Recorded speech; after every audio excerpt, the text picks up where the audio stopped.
due respect to Mr. Haridol sir, eminent panelist, and good afternoon to ladies and gentlemen. I won't take much time, but I just want to say that the whole concept of conflict is here to stay. It's like the human body which has learned to coexist with many viruses and bacteria. So similarly, when we talk about energy security, we can't think about as of yet of a society which would not have wars. So it's not about mitigating the conflict, it's about managing the conflicts and going on along with.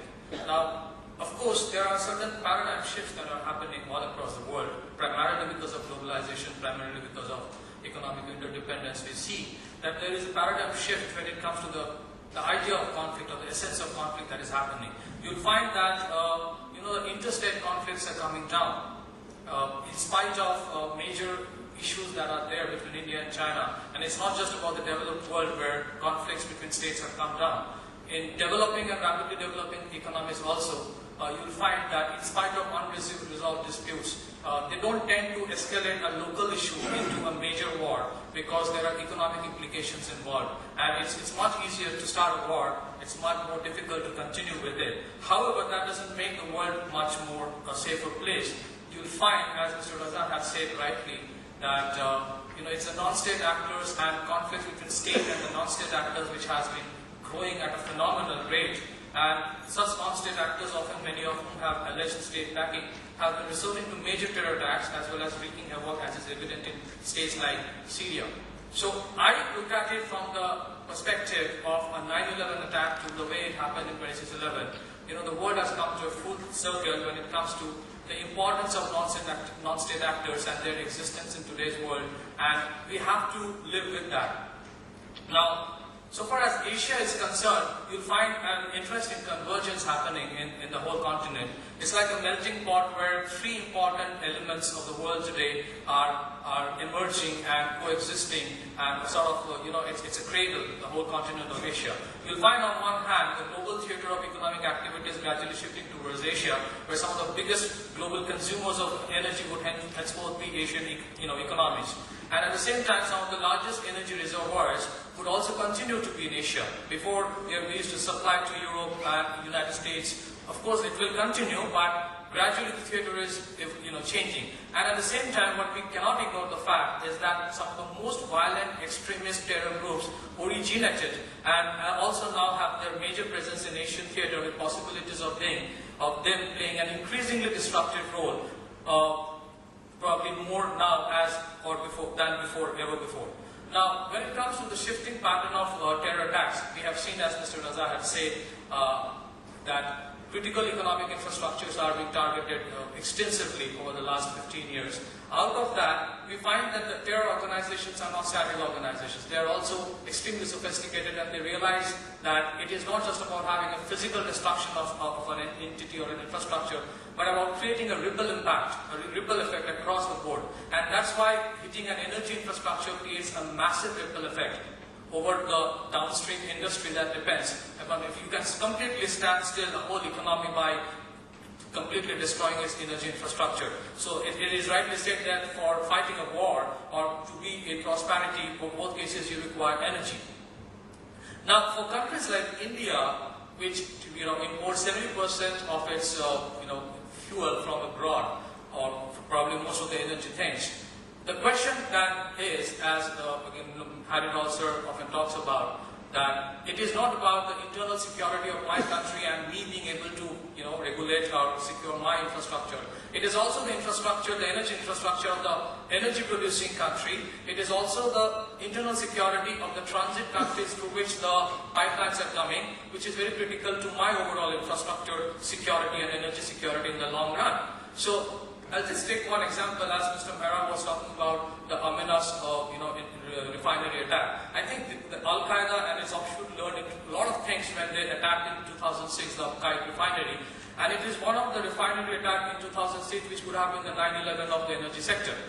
Fortunately, the Saudis were able to stop it, but if you look at some of the implications if they had been able to successfully attack, you'll see that upkite's primary function is to remove hydrogen sulfide from crude oil and reduce the vapor pressure, making the crude safer to be shipped in tankers. And upkite is the largest such complex in the world, and some 75% of Saudi Arabia's oil output passes through this complex.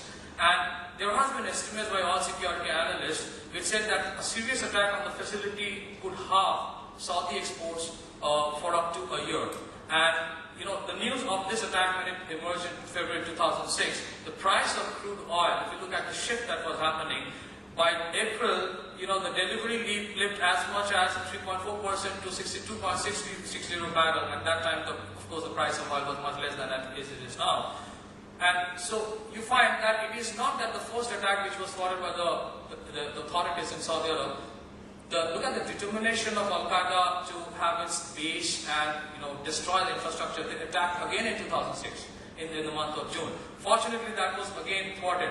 But it shows that this threat or danger is not going to go away, and neither it is that this threat exists only in Middle East. In India also, many of the refineries have been given advisory by the government that beware, because such similar attacks can happen in India as well. So whether it happens in Saudi Arabia or whether it happens in India, it's going to impact countries like India which are energy dependent. The difference probably what happened with Algeria and a country like Saudi Arabia is that probably in spite, because of the fact of more resources, they have taken far more precaution. And so far as this one is concerned, you will find that Saudi Arabia is known to ensure export security by maintaining redundancy factor in its oil system, in part as a form of indirect security against any one facility being disabled. Now when we talk about pipelines like Tapi or Iran-Pakistan-India pipeline, what if a similar attack happens there, and is there a redundancy factor? Is there a possibility, or probably I don't think as of yet there is a possibility that in spite of a terror attack on a pipeline, we will still be ensured of supply of the gas that we badly need. Now, the pipelines have always been a favorite target of terror groups, and it's not a new phenomenon. If you look at this Cano Limon pipeline, it's in Colombia. Shockingly, for the last 30 years, it has been bombed 950 times. And it has so many gaping holes in the pipeline that the Colombians call it the flute. Now the thing is, even if 1% of the number of times the Cano Limon pipeline was attacked, even if 1% of that happens on the Tapi pipeline, then God bless South Asia. The question then that comes is that, if you look at this pipeline, I have just taken a comparative diagram about the route which this Tapi pipeline is going to take, and the major areas which are considered to be the backyard of Taliban probably is going to increase much more by the time the Americans quit in 2014. The Taliban would have a much bigger say in the whole of Afghanistan. So you would have a pipeline coming through areas where they would love to bomb it for any reason. It is not just always that there is a conflict between India and Pakistan or a dispute, and Pakistan is doing that. It can be the other way around, when the Taliban might do it and put the Pakistani government in a tight spot, because the blame or the onus would be on the Pakistani government to take care of it. So looking at these issues, the question that comes is there a dispute redressal forum where, so when there is a terror attack on a pipeline which supplies gas to India, is it a trade dispute, or it is a security dispute, or is it an internal security issue? And so for major oil and gas consuming countries, essentially dependent on import of the same, as I say, internal security of oil and gas producing countries, and that of the transit countries become very critical. Where do I go and tell, and whom would I tell that, look, it is very important for Pakistan to take care of its own internal security, because my energy security is dependent on that. So as of yet, if you look at the architecture that we have in the world, it is not good enough for settling that kind of dispute. Pakistan, or for example, it's not just about Pakistan, internal security for any country is a very sensitive issue. Nobody wants another country to come and intervene or advise and say that, please do this because my energy security or other things are dependent on that. So the question is, there are a lot of ambitious projects coming up of pipelines crisscrossing across the Central Asia, across the Middle East, talking about supplies. The question is, where is that regulatory forum, regulatory authority, the grid that has been made to take care of in case there is a terror attack in one of the transit countries and both the producing and the recipient country suffers from it? Who takes responsibility of it? Where would I go and say, what is the solution? Am I going to go and have a military intervention? Because in most cases we have seen the military intervention is probably not the best solution.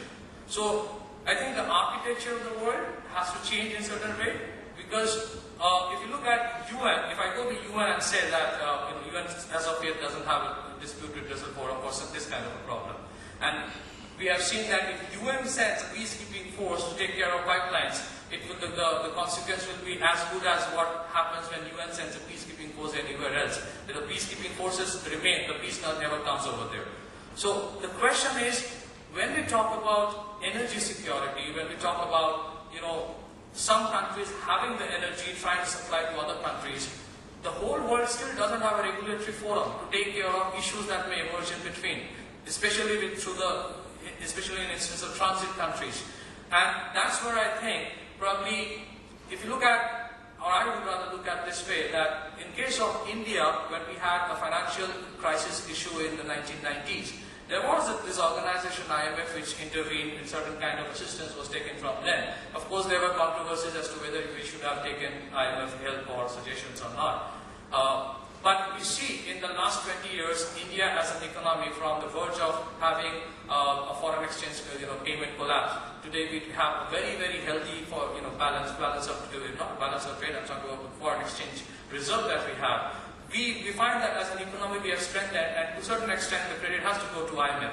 When it comes to internal security issues of countries, is there an organization in the world which will advise? If unilaterally countries go and talk about it, nobody listens. United Nations as of yet is not prepared for that. So the question that probably I'm trying to provoke is that all these ambitious projects are good enough, terror attacks will happen, who takes care about it?